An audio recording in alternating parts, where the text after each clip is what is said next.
ഇനി നമ്മൾ പതിവ് സെഗ്മെന്റിലേക്ക് കടക്കുന്നു. സമൂഹ മാധ്യമങ്ങളിൽ നടക്കുന്ന വ്യാജ പ്രചാരണങ്ങളുടെ വസ്തുതയിലേക്ക്. വ്യാജൻ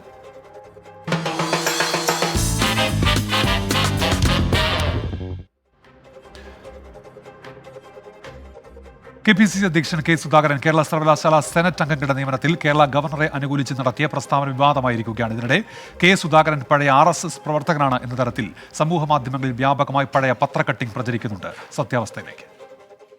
പഴയ മലയാള മനോരമ ദിനപത്രത്തിന്റെ 1-ാം പേജാണ് വ്യാപകമായി പ്രചരിക്കുന്നത്.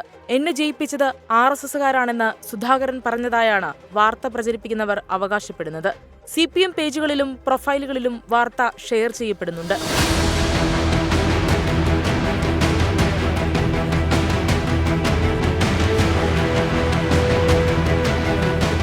24ന്റെ ഫാക്ട് ചെക്ക് ടീം നടത്തിയ പരിശോധനയിൽ ഈ പത്രക്കട്ടിംഗ് വ്യാജമാണെന്ന് തെളിഞ്ഞു. പത്രത്തിന്റെ തലക്കെട്ട് വ്യാജമായി എഡിറ്റ് ചെയ്ത് ഉപയോഗിക്കുകയാണെന്ന് ഒറ്റനോട്ടത്തിൽ മനസ്സിലാക്കാം. മനോരമ തലക്കെട്ടുകളിൽ ഇംഗ്ലീഷ് ഉപയോഗിക്കാറില്ല.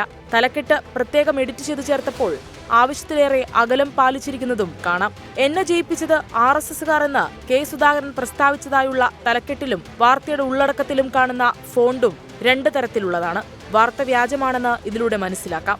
Fact check desk 24. ലോകത്തെവിടെയായാലും ഏത് സമയത്തും 24 വാർത്തകളും ഓഗ്മെന്റഡ് റിയാലിറ്റി പാക്കേജുകളും എക്സ്പ്ലെയിനറുകളും വിശദമായി കാണാൻ ഞങ്ങളുടെ YouTube ചാനൽ നിങ്ങൾക്ക് സബ്സ്ക്രൈബ് ചെയ്യാം.